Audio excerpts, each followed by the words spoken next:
Security figured out the bullying cases involving Toshiro Ihara and your son share a common link. That link being Sawa-sensei. She was Mitsuru-kun's classmate and Toshiro Ihara's teacher. Not only that, she was also linked to Ihara's murder victim, Mikoshiba. She was his master teacher. So, not long after the murder, RK came to Ijincho and broke into her home. That must have been when they got Kawana's name out of her. I think Sawa-sensei suspected that Kawana was involved in Mikoshiba's murder.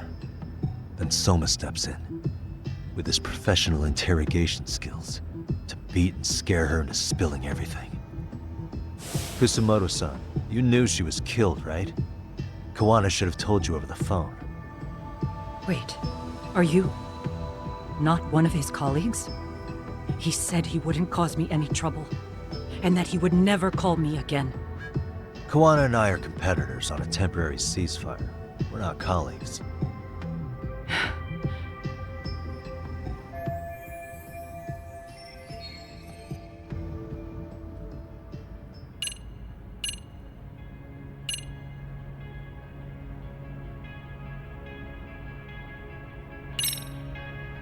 I have to ask you about Shinya Kawai. You killed him 5 years ago. With your own hands, didn't you? I understand what your feelings must be towards Kawai, but was that really the only answer? If you've spoken to Kitakata-sensei, then you must know about the video of how Mitsuru was treated. I do. Aside from Kawai, the other students pretended like nothing happened. They took no responsibility. They put on their sad faces, and they came to visit Mitsuru at the hospital. But looking back on it now, I don't think they really wanted Mitsuru to wake up. In fact, that's what they were checking on.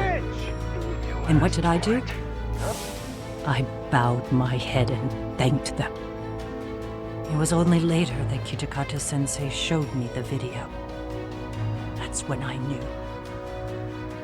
that those kids going unpunished was wrong. And your solution was to pull them into the quagmire? Make them accomplices in murdering Kawai? If you already know so much, what more do you need to ask?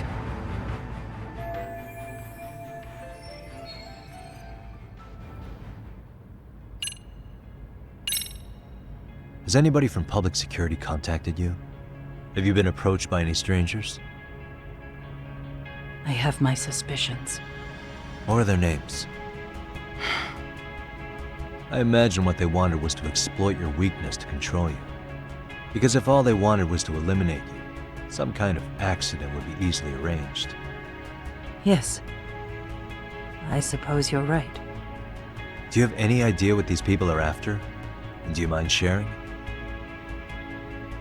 What they want is control of the pension fund, which is under the Health Ministry's jurisdiction. Pension fund? An independent agency within the ministry manages the National Pension Fund. It's taxpayer funded, and it's worth 160 trillion yen. What? And certain groups want to take bigger risks with that money in order to generate more profit. In other words, they want the health ministry to use taxpayer money to gamble. They believe that's the only way to rebuild Japan's faltering economy and secure the future of this country. I mean, would it work? Of course, if the gamble actually pays off. But if we lost the gamble, then we wouldn't be able to guarantee anything for the citizens of this country in their golden years. That's why the health ministry manages those funds conservatively, even if it means the returns are lower. Okay. I'm starting to understand now. You do? Don't leave me in the dust, Yagami-san. To be able to gamble all this taxpayer money to save the economy, they need a change of management. And here's Kusumoto-san, head of the office, and she's beyond the control of even the ministers. Her position has the power to take action, to override the way the pension fund is managed. But not only does Kusumoto-san have the power, she has the support of the people. If a new vice minister were to try it, they'd be stopped cold by the constraints. So that's why they wanted to find her weakness and exploit it? Exactly. And if the 160 trillion yen gamble were to fail, they could blame the whole thing on Kusumoto-san anyway. Okay. Wow. 160 trillion. I'm guessing they've already contacted you about it? That's an assumption.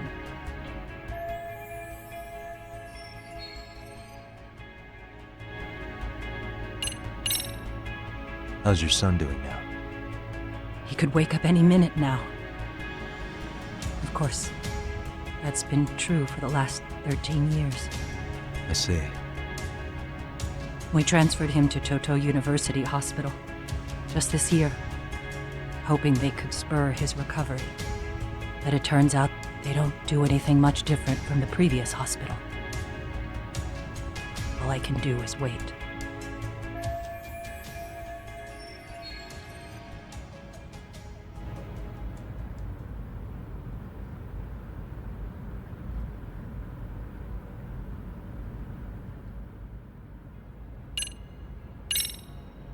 I get it now. Let me reiterate. We are not your enemy. Then please, let me go. Anything you want me to tell Kawana? I do. He needs to run. Far away. Public security has their sights on him. His capture is not a question of if, but when. He's in danger if he remains in the country. And once public security has him, they will extract everything he knows. You mean he'd be tortured? Yes. Somewhere well beyond the public eye. No one can withstand what they do. He'd tell them everything. And as for me, They would expose your vulnerability, making you their pawn. most likely. They'd gamble away the taxpayers' money, and I'd never purge the corruption in the health ministry. I get that. What does it matter?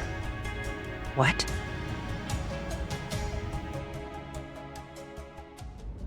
Because in my opinion, you need to turn yourself in, Kusumoto-san.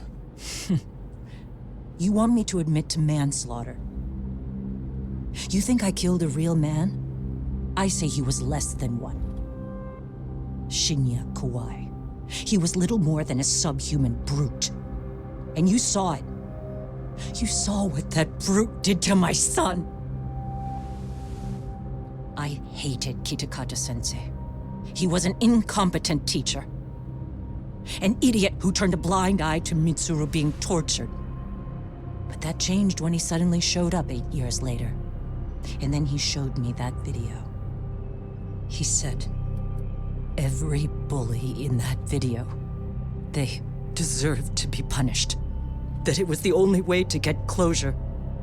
You took him up on it? But you of all people should have known better. True. You're right about that. I struggled with it quite a bit.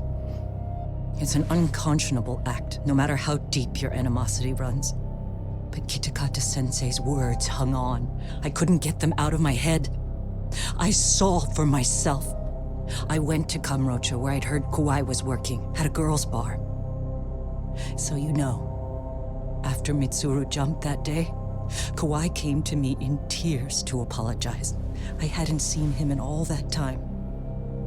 If he'd frozen in place when he saw me, if he'd been the slightest bit apologetic, I might have been able to stay my hand. I take it he didn't do any of that. Right. He didn't even recognize my face. And that's hardly the worst part of it, actually. When he saw me, he took me for some bawdy cougar on the prowl for young men. If you've got the cash, I'll show you a good time, he said. All those tears he'd shed years earlier were a farce. But I knew that. Deep down, I'd already known that. That was it. That was the moment I lost all doubt about killing him. And as for those other kids who bullied Mitsuru, they should thank me they didn't share his fate. But that's why. That's why I don't feel like I have any sins to atone for. Every night, every